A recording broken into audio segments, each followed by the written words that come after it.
இந்த வீடியோவை உங்களுக்கு வழங்குவோர் மாலை முரசு செய்திகள் தொலைக்காட்சியின் படிப்போம் ஜெயிப்போம் உயர்கல்வியை தேர்ந்தெடுப்பதில் உள்ள சந்தேகங்களை தீர்க்கும் நிகழ்ச்சி தினமும் மாலை 5 மணிக்கு. வணக்கம். மாலை முரசு செய்திகள் தொலைக்காட்சியில் 50 முக்கிய செய்திகளை விரைவாகவும் துல்லியமாகவும் அரை மணியில் பார்க்கலாம். கேரள மாநிலம் விழிஞத்தில் நாட்டின் முதல் தானியங்கி துறைமுகத்தை பிரதமர் மோடி இன்று திறந்து வைக்கிறார். திருவனந்தபுரம் அருகே உள்ள விழிஞத்தில் அதானி குழுமத்துடன் இணைந்து சர்வதேச துறைமுகம் கட்டப்பட்டுள்ளது. கடந்த வருடம் செயல்பாட்டுக்கு வந்த இந்த துறைமுகத்தில் சோதனை ஓட்டம் நடைபெற்று வருகிறது. இந்த நிலையில் பிரதமர் நரேந்திர மோடி நாட்டின் முதல் தானியங்கி துறைமுகத்தை இன்று திறந்து வைக்கிறார்.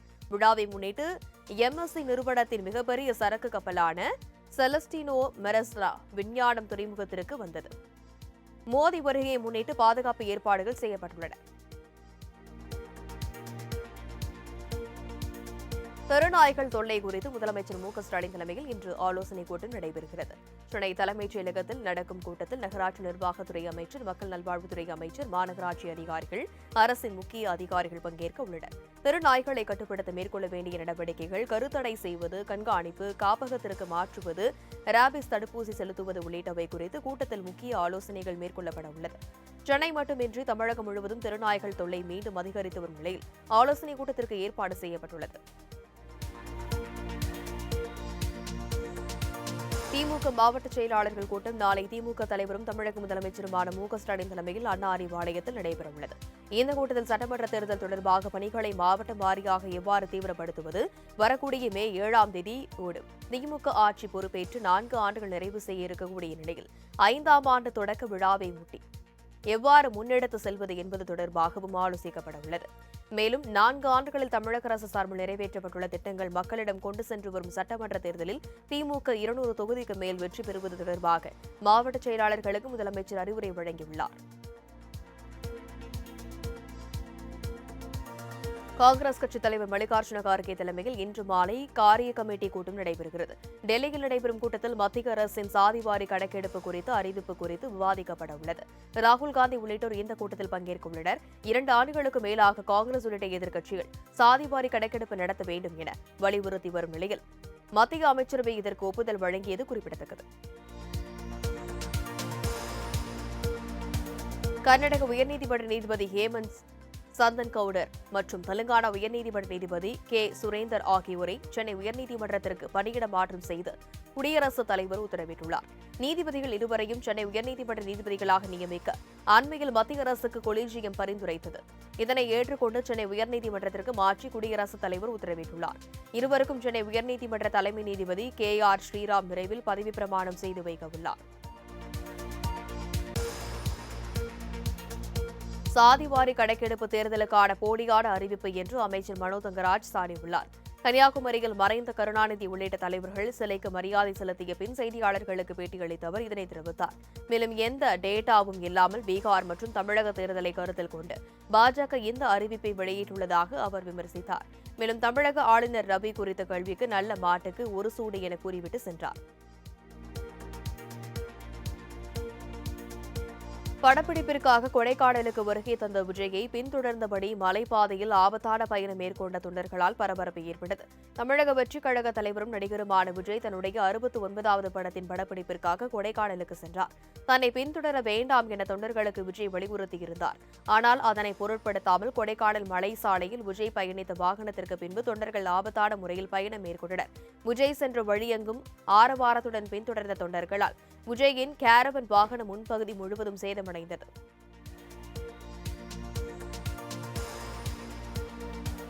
ஏசி பெட்டிகள் கொண்ட புறநகர் ரயில் சேவை குறித்து பயணிகளிடையே கருத்துக்கள் கேட்டறிந்த நிலையில் இன்று முதல் கூடுதலாக புறநகர் ஏசி ரயில் சேவைகள் இயக்கப்பட்டு வருகிறது. பெரும்பாலான பயணிகள் அலுவல் நேரத்தில் கூடுதல் ஏசி பெட்டிகள் கொண்ட புறநகர் ரயில்களை இயக்க கோரிக்கை வைத்த நிலையில் தென்னக ரயில்வே நடவடிக்கை எடுத்துள்ளது. ஞாயிற்றுக்கிழமைகள் தவிர்த்து அனைத்து நாட்களிலும் இந்த ரயில் சேவைகள் இயக்கப்படும் என தெரிவிக்கப்பட்டுள்ளது. புறநகர் ரயில்களை பயன்படுத்தும் பயணிகளுக்கு நவீன வசதியான பயண அனுபவத்தை வழங்கும் வகையில் ஏப்ரல் 19ஆம் தேதி முதல் சென்னை கடற்கரை, தாம்பரம், செங்கல்பட்டு இடையே ஏசி பெட்டிகள் கொண்ட புறநகர் ரயில் சேவைகள் அறிமுகப்படுத்தப்பட்டது குறிப்பிடத்தக்கது. ஏசி பெட்டிகள் கொண்ட புறநகர் ரயிலுக்கான டிக்கெட் கட்டணம் குறைக்காததால் பயணிகள் கடும் அதிருப்தி அடைந்துள்ளனர். சென்னை கடற்கரையில் இருந்து சென்னை கோட்டை, சென்னை பூங்கா, எழும்பூர் ஆகிய இடங்களுக்கு செல்ல 35 ரூபாய் டிக்கெட் விலை நிர்ணயம் செய்யப்பட்டுள்ளது. அதேபோல் சென்னை கடற்கரையில் இருந்து மாம்பலம் வரை செல்ல 40 ரூபாயும், கிண்டி, சென்ட் தாமஸ் மவுண்ட், திரிசூலம் ஆகிய இடங்களுக்கு செல்ல 60 ரூபாயும் கட்டணமாக வசூலிக்கப்படுகிறது. தாம்பரம், பெருங்களத்தூர் ஆகிய இடங்களுக்கு செல்ல 85 ரூபாய் என்ற அளவில் டிக்கெட் விலை நிர்ணயம் செய்யப்பட்டுள்ளது. மேலும் சென்னை கடற்கரையில் இருந்து பரனூர், செங்கல்பட்டு ஆகிய இடங்களுக்கு செல்ல 105 ரூபாய் என கட்டணம் நிர்ணயம் செய்யப்பட்டுள்ளது.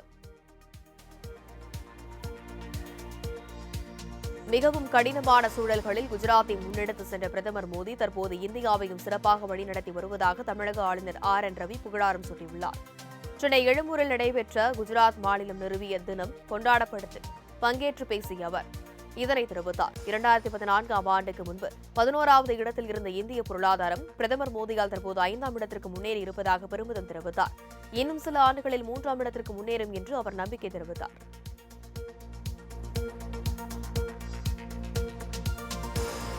போச்சம்பள்ளி பகுதிகளில் வெளுத்து வாங்கிய கனமழையால் வெப்பம் தணிந்து குளிர்ச்சியான சூழல் நிலவியது. கிருஷ்ணகிரி மாவட்டம் போச்சம்பள்ளி அதன் சுற்றுவட்டார பகுதிகளில் கோடை வெயிலின் தாக்கத்தால் பொதுமக்கள் மற்றும் குழந்தைகள் கடும் அவதிப்பட்டு வந்தனர். இந்த நிலையில் நேற்று மாலை புலியூர், அரசம்பட்டி, பன்னந்தூர் உள்ளிட்ட பல்வேறு பகுதிகளில் காற்று இடியுடன் கூடிய கனமழை வெளுத்து வாங்கியது. இதனால் வெப்பம் தணிந்து குளிர்ச்சியான சூழல் நிலவியதால் பொதுமக்கள் மகிழ்ச்சியடைந்தனர். ஈரோடு மாவட்டத்தில் கள்ளச்சாராயம் காய்ச்சப்பட்ட பகுதிகளில் ஈரோடு மாவட்ட காவல்துறை கண்காணிப்பாளர் சுஜாதா அதிரடி சோதனையில் ஈடுபட்டார். அப்போது மாவட்டத்தில் கள்ளச்சாராயம், கஞ்சா, லாட்டரி உள்ளிட்ட சட்டவிரோத செயல்களை தடுக்க கண்காணிப்பை தீவிரப்படுத்தி கடும் நடவடிக்கைகளை எடுக்க காவல் அதிகாரிகளுக்கு உத்தரவிட்டார். முன்னதாக ஈரோடு மாவட்டம் சித்தோடு, நரிப்பள்ளம் பகுதியில் கள்ளச்சாராயம் காய்ச்சி விற்றதாக ஒருவர் கைது செய்யப்பட்டு 8 லிட்டர் கள்ளச்சாராயம் மற்றும் 20 லிட்டர் ஊறல் கைப்பற்றப்பட்டது குறிப்பிடத்தக்கது. புதுக்கோட்டை மாவட்டம் கந்தர்வகோட்டை அருகே மயான பாதை ஆக்கிரமிப்பால் சடலத்தை எடுத்துச் செல்ல முடியாமல் தவித்த கிராம மக்கள் திடீர் போராட்டத்தில் ஈடுபட்டதால் பரபரப்பு ஏற்பட்டது. மஞ்சம்பட்டி கிராமத்தில் வசிக்கக்கூடிய மக்கள் ஆண்டாண்டு காலமாக பயன்படுத்தி வரும் இடுகாட்டு பாதையை தனிநபர் ஒருவர் ஆக்கிரமிப்பு செய்து அடைத்து வைத்துள்ளதாக கூறப்படுகிறது. இந்த நிலையில் அப்பகுதியில் உயிரிழந்தவரின் சடலத்தை இடுகாட்டிற்கு கொண்டு செல்வதற்காக பாதையை திறக்க கோரி சாலையில் அமர்ந்து போராட்டத்தில் ஈடுபட்ட கிராம மக்கள் அரை மணி நேரத்திற்கு மேலாகியும் பாதை திறக்கப்படாததால் அடைப்பை தகர்த்து சடலத்தை எடுத்துச் சென்றனர்.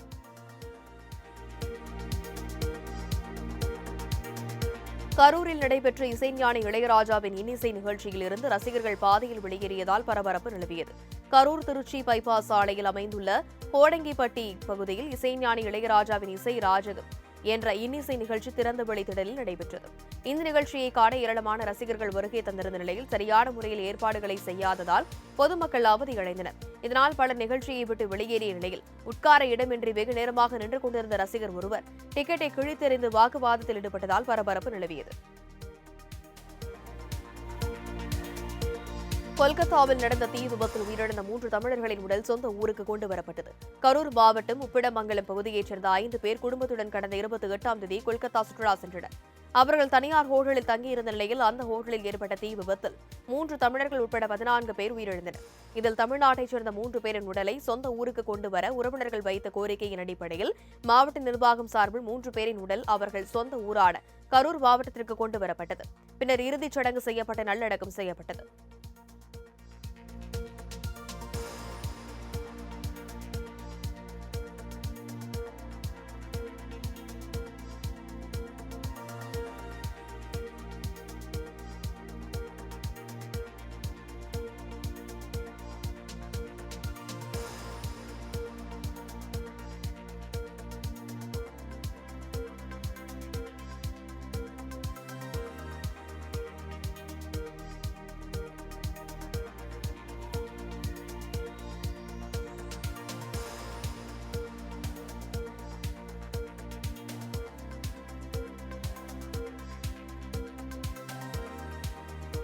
திருப்பத்தூர் அருகே 2 குட்டிகளுடன் உலா வந்த கரடியை வனத்துறையினர் கூண்டு வைத்து பிடித்தனர். திருப்பத்தூர் மாவட்டம் நாற்றம்பள்ளியை அடுத்த வெலக்கல் நத்தம் அருகே உள்ள சத்தமலை பகுதியில் 2 குட்டிகளுடன் உலா வந்த தாய் கரடி அப்பகுதியில் பருத்தி வயல் பணியில் ஈடுபட்டிருந்த பெண்ணை கடித்து குதறியது. அங்கிருந்து மலைப்பகுதிக்குள் சென்ற நிலையில் தாய் கரடி மட்டும் பேட்டராயன் வட்டம் பகுதியில் உள்ள ராமி என்பவரின் வீட்டில் புகுந்து அட்டகாசம் செய்துள்ளது. தகவல் அறிந்து வந்த வனத்துறையினர் கரடியை வலை விரித்து பிடிக்கும் பணியில் ஈடுபட்ட போது அதிலிருந்து தப்பிய கரடி வனத்துறையினர் வைத்த கூண்டுக்குள் தாடாக வந்து சிக்கியது. இந்தியாவை பிரபலப்படுத்துவதில் இந்திய சினிமா வெற்றி பெற்றுள்ளதாக பிரதமர் மோடி தெரிவித்துள்ளார். முதலாவது உலக ஒளி மற்றும் பொழுதுபோக்குக்கான வேவ்ஸ் உச்சி மாநாடு மும்பையில் நடைபெற்றது. 100க்கும் மேற்பட்ட நாடுகளைச் சேர்ந்த கலைஞர்கள், முதலீட்டாளர்கள் பங்கேற்ற வேவ்ஸ் மாநாட்டை பிரதமர் மோடி தொடங்கி வைத்தார். தொடர்ந்து மாநாட்டில் பேசிய அவர், வேவ்ஸ் என்பது ஒவ்வொரு கலைஞருக்கும் படைப்பாளிக்கும் சொந்தமான ஒரு உலகளாவிய தளம் என்றும், இதன் மூலம் திறமை மற்றும் படைப்பாற்றல் கொண்ட உலகளாவிய அமைப்புக்கு அடித்தளம் அமைத்து தருவதாகவும் தெரிவித்தார்.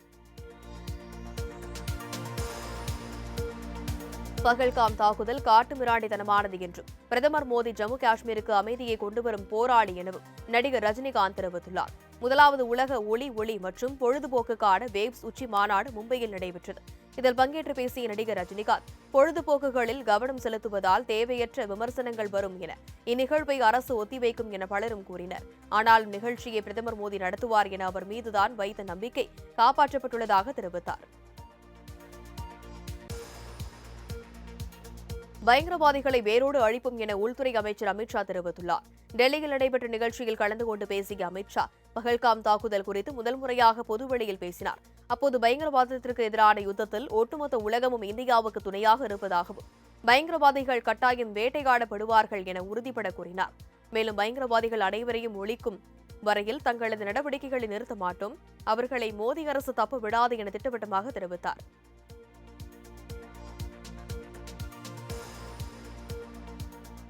திமுக ஆட்சிக்கு தொழிலாளர்கள் உறுதுணையாக இருக்க வேண்டும் என முதலமைச்சர் மு.க.ஸ்டாலின் கேட்டுக் கொண்டார். உழைப்பாளர்கள் தினத்தை ஒட்டி சிந்தாதிரிப்பேட்டையில் உள்ள மேதின பூங்காவில் உள்ள நினைவுச் சின்னத்திற்கு அவர் மலர்வளையம் வைத்து மரியாதை செலுத்தினார்.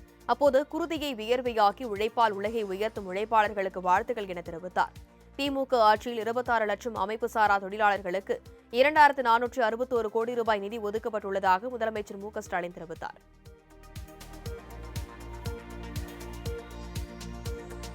அம்மா உணவகங்களை முறையாக பராமரிக்காமல் இருக்கும் தமிழக அரசை கண்டித்து வரும் 7ஆம் தேதி சென்னையில் கண்டன ஆர்ப்பாட்டம் நடைபெறும் என எதிர்க்கட்சித் தலைவர் எடப்பாடி பழனிசாமி தெரிவித்துள்ளார். இது தொடர்பாக அவர் வெளியிட்டுள்ள அறிக்கையில், தமிழகத்தில் உள்ள அம்மா உணவகங்களை முறையாக பராமரிக்கவில்லை, மக்களின் அடிப்படை தேவைகளை உடனுக்குடன் தமிழக அரசு நிறைவேற்றவில்லை என குற்றம் சாட்டியுள்ளார்.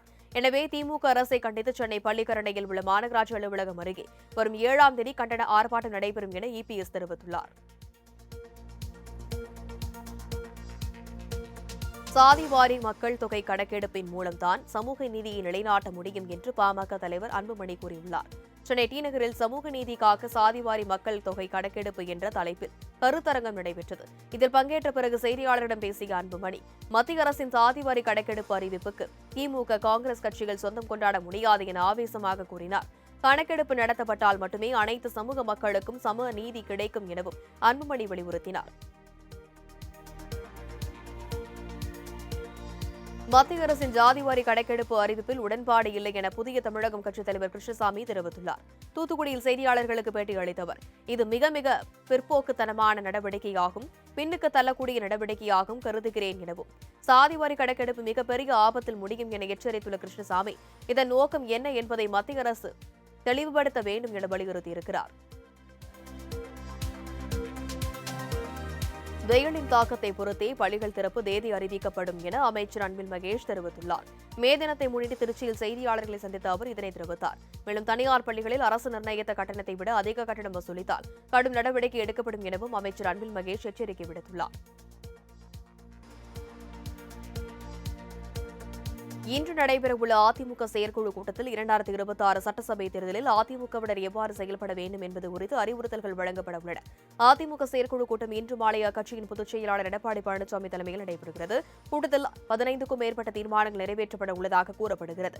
மேலும் பாஜகவுடன் மீண்டும் அதிமுக ஏன் கூட்டணி வைத்தது என்பது குறித்து செயற்குழு உறுப்பினர்கள் மத்தியில் எடப்பாடி பழனிசாமி விளக்கமளிக்க உள்ளதாகவும், பாஜகவுடன் கூட்டணி வைக்கப்பட்டதை ஏற்காத மூத்த மற்றும் கடைநிலை நிர்வாகிகளிடம் பழனிசாமி கருத்து கேட்க இருப்பதாகவும் கூறப்படுகிறது.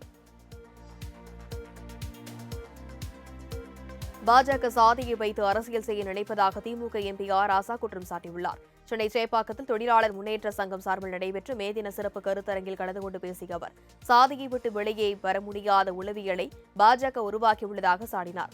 சாதியை ஒழிக்க நினைப்பவர்களை முதன்மையாக தலைவர்கள் என குறிப்பிட்ட ஆர் ராசா, மோடி, அமித்ஷா போன்றவர்களுக்கு தூக்கம் வராமல் இருப்பதற்காகவே ஸ்டாலின் அரசியலில் இருப்பதாக தெரிவித்தார்.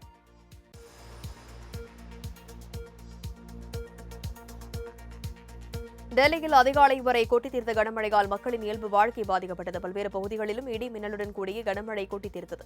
இதனால் சாலைகளில் 2 அடிக்கு மேல் தண்ணீர் தேங்கியதுடன் பல இடங்களில் வெள்ளப்பெருக்கும் ஏற்பட்டது. மழை வெள்ளத்தால் வாகனங்களை இயக்க முடியாமல் வாகன ஓட்டிகள் அவதிக்கு உள்ளாகினர்.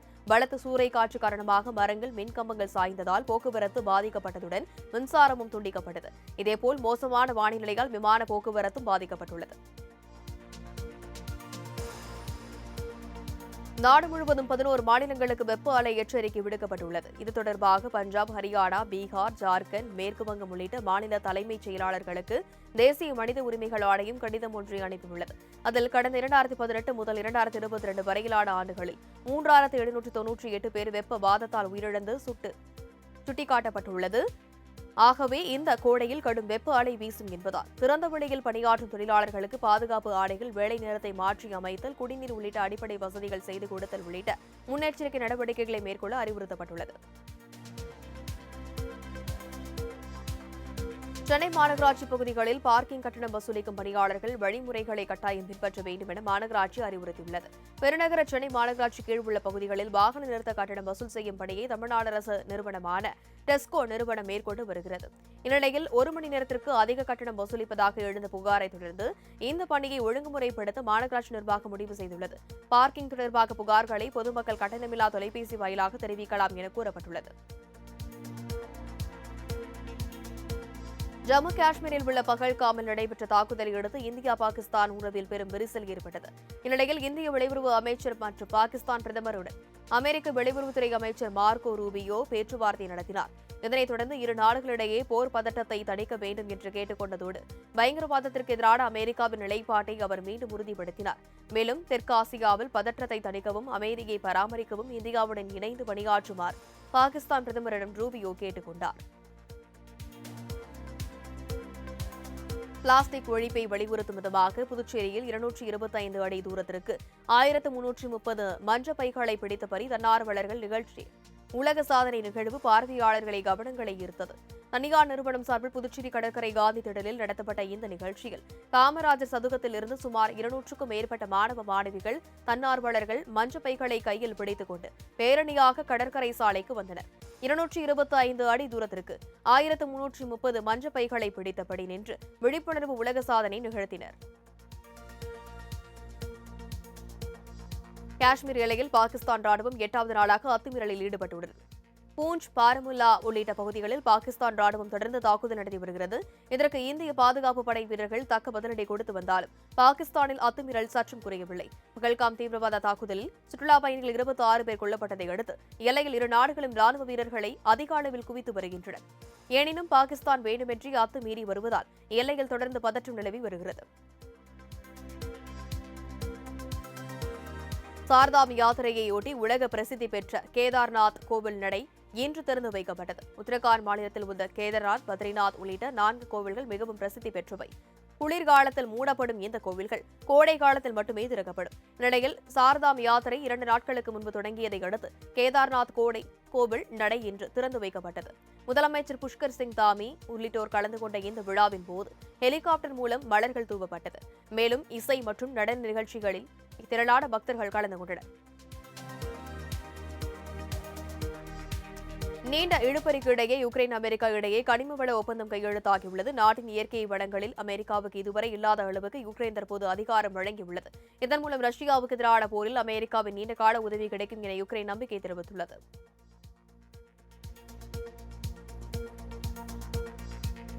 தென்கொரியாவின் தற்காலிக அதிபர் ஹான் டக்-சூ தனது பதவியை ராஜினாமா செய்வதாக அறிவித்துள்ளார். தென்கொரியாவின் தற்காலிக அதிபராக ஹான் டக்-சூ பதவி வகித்து வருகிறார். அடுத்த மாதம் தென்கொரியாவில் அதிபர் தேர்தல் நடைபெறவுள்ளது. இந்த நிலையில் தேர்தலில் போட்டியிட அதிகாரப்பூர்வமாக பதவியில் இருந்தவர்கள் பதவி விலக வேண்டும் என்பதை நிபந்தனை விதிக்கப்பட்டது. அதன்படி ஹான் டக்-சூ தனது பதவியை ராஜினாமா செய்துள்ளார். ஜம்மு காஷ்மீரில் உள்ள பகல்காமில் நடைபெற்ற தாக்குதலை அடுத்து இந்தியா பாகிஸ்தான் உறவில் பெரும் விரிசல் ஏற்பட்டது. இந்நிலையில் இந்திய வெளியுறவு அமைச்சர் மற்றும் பாகிஸ்தான் பிரதமருடன் அமெரிக்க வெளியுறவுத்துறை அமைச்சர் மார்கோ ரூபியோ பேச்சுவார்த்தை நடத்தினார். இதனைத் தொடர்ந்து இரு நாடுகளிடையே போர் பதட்டத்தை தணிக்க வேண்டும் என்று கேட்டுக் கொண்டதோடு பயங்கரவாதத்திற்கு எதிரான அமெரிக்காவின் நிலைப்பாட்டை அவர் மீண்டும் உறுதிப்படுத்தியிருக்கிறார். டெஸ்லா நிறுவனத்தின் சிஇஓ பதவியிலிருந்து தன்னை மாற்ற முயற்சி நடப்பதாக வெளியான தகவல் வதந்தி என எலான் மஸ்க் தெரிவித்துள்ளார். இந்நிலையில் டெஸ்லா நிறுவனத்தின் நிர்வாக குழுவினர் எலான் மஸ்கிற்கு புதிய சிஇஓவை தேடும் பணியில் ஈடுபட்டுள்ளதாக அமெரிக்க நாளிதழ் ஒன்றில் செய்தி வெளியானது. இதற்கு எதிர்ப்பு தெரிவித்து எலான் மஸ்க் அறிக்கை ஒன்றை வெளியிட்டிருக்கிறார். அதில் தவறான எனவும் டெஸ்லா இயக்குநர் குழுவால் முன்கூட்டியே தரப்பட்ட ஒரு தெளிவான மறுப்பை சேர்க்கவும் தவறியது மிகவும் மோசமான நெறிமுறை மீறல் எனவும் குறிப்பிட்டுள்ளார். இலங்கையில் பகல்காம் தாக்குதலுக்கு தொடர்புடைய பயங்கரவாதிகளை பாகிஸ்தான் ஆதரிக்க கூடாது என எமது தலைமுறை கட்சியின் சார்பில் கண்டன ஆர்ப்பாட்டம் நடத்தப்பட்டது. கடந்த மாதம் 22ஆம் தேதி சுற்றுலா தலமான பகல்காமில் பயங்கரவாதிகள் தாக்குதல் நடத்தியதில் 26 பேர் சுட்டுக் கொல்லப்பட்டனர். இந்நிலையில் இதற்கு எதிர்ப்பு தெரிவித்து இலங்கையில் நடத்தப்பட்ட ஆர்ப்பாட்டத்தில் பாகிஸ்தான் அரசு பயங்கரவாத அமைப்புகளுக்கு நேரடியாகவும் மறைமுகமாகவும் வழங்கும் ஆதரவு உடனடியாக நிறுத்த வேண்டும் என கோஷமிட்டனர். தமிழகத்தில் இருந்து இலங்கைக்கு கடந்த முயன்ற 9,60,00,000 ரூபாய் மதிப்பிலான கஞ்சாவை இலங்கை கடற்படையினர் பறிமுதல் செய்தனர். இலங்கை காங்கேசன்துறை, பருத்தித்துறை, நெடுந்தீவு ஆகிய பகுதிகளில் இலங்கை கடற்படையினர் தீவிர சோதனையில் ஈடுபட்டனர். அப்போது பருத்தித்துறை நோக்கி வந்த 2 ஃபைபர் படகுகளை கடற்படையினர் பிடித்து சோதனை செய்ததில் 320 கிலோ கஞ்சாவை பதுக்கி வைத்திருந்தது. அதனை அவர்கள் பறிமுதல் செய்தனர். பஞ்சாபில் பாகிஸ்தானிய ஆளில்லா விமானங்களை எல்லை பாதுகாப்பு படையினர் பறிமுதல் செய்தனர். உளவு தகவல் அடிப்படையில் போலீசாருடன் இணைந்து எல்லை பாதுகாப்பு படை வீரர்கள் பஞ்சாபில் தேடுதல் வேட்டையில் ஈடுபட்டனர். அப்போது எல்லை பகுதியில் வெவ்வேறு இடங்களில் இருந்து 2 பாகிஸ்தானிய ஆளில்லா விமானங்கள் கண்டறியப்பட்டு பறிமுதல் செய்யப்பட்டன. பாகிஸ்தானில் மே 31 வரை கராச்சி, லாகூர் வான்வழி மூடப்படும் என அறிவிக்கப்பட்டுள்ளது. ஜம்மு காஷ்மீரில் பயங்கரவாதிகள் நடத்திய தாக்குதலை அடுத்து பாகிஸ்தான் நாட்டுக்கு எதிரான நடவடிக்கையை இந்தியா தீவிரப்படுத்தியுள்ளது. மேலும் வான்வெளியை பாகிஸ்தான் பயன்படுத்த முடியாத வகையில் அவற்றை மூடியுள்ளது. இந்த சூழலில் பாகிஸ்தானின் கராச்சி மற்றும் லாகூர் வான்வெளியில் குறிப்பிட்ட பகுதி மே 31 வரை மூடப்படும் என தெரிவிக்கப்பட்டுள்ளது. சென்னை பாடி மேம்பாலம் அருகே மே தினத்தை முன்னிட்டு தேசிய இன்ஜினியரிங் பணியாளர்கள் சங்கம் சார்பில் சாலை பாதுகாப்பு மற்றும் தலைக்கவசம் விழிப்புணர்வு இருசக்கர வாகன விழிப்புணர்வு பேரணி நடைபெற்றது. பேரணியை அம்பத்தூர் உதவி ஆணையர் பிராந்தி ரூபன் மற்றும் கோட்டூர் ஆய்வாளர் தங்கம் விஜயகுமார் கொடியசைத்து தொடங்கி வைத்தனர். இந்த பேரணியில் 500க்கும் மேற்பட்டோர் கலந்து கொண்டு தலைக்கவசம் அணிந்தவாறு இருசக்கர வாகனத்தில் வலம் வந்து விழிப்புணர்வை ஏற்படுத்தினர். நடிகர்கள் அரசியலில் ஆர்வம் காட்டுவது அவர்களது விருப்பம், அவர்களுக்கு வாழ்த்து என தாவேக தலைவர் விஜயை நடிகர் அஜித் மறைமுகமாக வாழ்த்தியுள்ளார். இது தொடர்பாக தனியார் தொலைக்காட்சிக்கு பேட்டியளித்தவர், ஒரு நாட்டை அல்லது ஒரு மாநிலத்தை தனது தோள்களில் சுமப்பது உண்மையில் மிகப்பெரிய பொறுப்பு. ஒருவர் அரசியலுக்குள் நுழைவது 100% துணிச்சலான முடிவு என தெரிவித்தார். மேலும் தனக்கு அரசியல் லட்சியம் எனவும் எதுவும் கிடையாது என கூறிய அஜித், நடிகர்கள் அரசியலில் ஆர்வம் காட்டுவது அவர்களது விருப்பம் எனவும் அவர்களுக்கு வாழ்த்துக்கள் எனவும் மறைமுகமாக விஜயை வாழ்த்தினார். விஜயின் ஜனநாயகன் படம் 400 கோடி ரூபாயில் தயாராகும் நிலையில் அதில் சினிமா தொழிலாளர்களுக்கு வெறும் 20 கோடி ரூபாய் தான் ஒதுக்கியுள்ளதாக பெப்சி சங்க தலைவர் R.K. செல்வமணி வருத்தம் தெரிவித்துள்ளார். தென்னிந்திய திரைப்பட தொழிலாளர்கள் சம்மேளனத்தின் சார்பாக சென்னை தேனாம்பேட்டையில் உள்ள காமராஜர் அரங்கில் மே தின விழா நடைபெற்றது. இதில் கலந்து கொண்ட நடிகர் சங்கத்தின் பொதுச் செயலாளர் விஷால், 4 மாதத்தில் தென்னிந்திய நடிகர் சங்க கட்டடப் பணிகள் நிறைவடையும் என்றார். நடிகர் சூர்யா நடித்துள்ள ரெட்ரோ திரைப்படம் வெளியான நிலையில் புதுக்கோட்டையில் அவரது கட் அவுட்டுக்கு ரசிகர்கள் பீர் ஊற்றி கொண்டாடினர். நடிகர் சூர்யா நடித்துள்ள ரெட்ரோ திரைப்படம் நாடு முழுவதும் நேற்று வெளியானது. இந்த நிலையில் புதுக்கோட்டையில் உள்ள திரையரங்கு முன்பு ரசிகர்கள் பட்டாசுகள் வெடித்து மேளதாளங்கள் முழங்க ஆட்டம் பாட்டத்துடன் கொண்டாடியதுடன் அங்கு வைக்கப்பட்டிருந்த கட் அவுட்டுக்கு பால் மற்றும் பீர் அபிஷேகம் செய்து மகிழ்ந்தனர். இந்த காட்சி வைரலாகி வருகிறது. ஒலிம்பிக்கில் பதக்கம் வென்ற குத்துச்சண்டை வீராங்கனை மேரி கோம் விவாகரத்து செய்துள்ளார். உலக குத்துச்சண்டை வீராங்கனை மேரி கோம் ஹிதேஷ் சௌத்ரி என்ற தொழிலதிபருடன் ரகசிய உறவில் இருப்பதாகவும் சக குத்துச்சண்டை வீராங்கனையின் கணவருடன் தொடர்பில் இருப்பதாகவும் வதந்திகள் உலவி வந்தன. இந்த நிலையில் கடந்த 2023 டிசம்பரில் பரஸ்பர இணக்கத்துடன் தன் கணவர் கருங் ஓங்க்லோரை விவாகரத்து செய்துள்ளதாக மேரி கோம் நேற்று முறைப்படி அறிவித்தார். இது தொடர்பாக சமூக வலைதளத்தில் அவர் வெளியிட்டுள்ள பதிவில், தேவையற்ற வதந்திகளை பரப்புவதை தவிர்க்க வேண்டும் எனவும் தனது தனிமை சுதந்திரத்திற்கு மதிப்பளிக்க வேண்டும் எனவும் கேட்டுக் கொண்டுள்ளார்.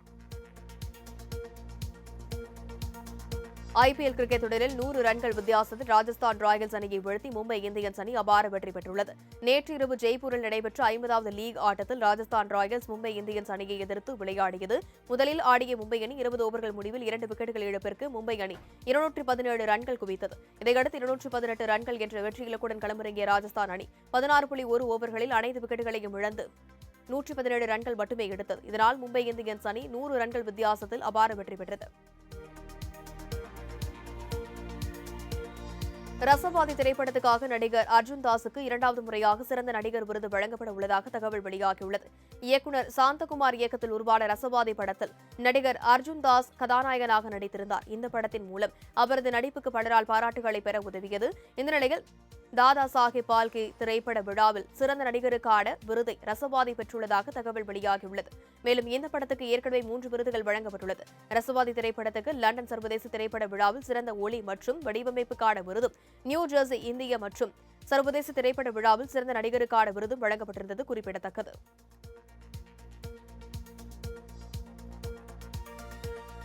ரிலேஷன்ஷிப், சிச்சுவேஷன்ஷிப் என எந்த ஷிப்பிலும் தான் இல்லை என நடிகை கையாடு லூகர் தெரிவித்துள்ளார். பிரதீப் ரங்கநாதன் ஜோடியாக டிராகன் படத்தில் நடித்து பிரபலமானவர் கையாடு லூகர். ஒரே படத்தின் மூலம் ரசிகர்களின் விருப்பத்திற்குரிய நாயகியாக மாறிப்போன கையாடு லூகர் அதர்வா ஜோடியாக இதய முரளி படத்தில் நடித்து வருகிறார். இந்நிலையில் தனது முதல் படத்தை வெற்றிகரமாக மாற்றியதில் இளைஞர்களின் பங்கு குறிப்பிடத்தக்கது என தெரிவித்தார். ரிலேஷன்ஷிப், சிச்சுவேஷன்ஷிப் என ஏராளமான ஷிப்கள் வந்துவிட்டதாக கூறிய கையாடு லூகர் தான் எந்த ஷிப்பிலும் இல்லை எனவும், தான் ரொம்ப நல்ல பொண்ணு, அவ்வளவு எளிதாக எந்த விஷயத்திலும் மாட்டிக்கொள்ள மாட்டேன் எனவும் கூறினார்.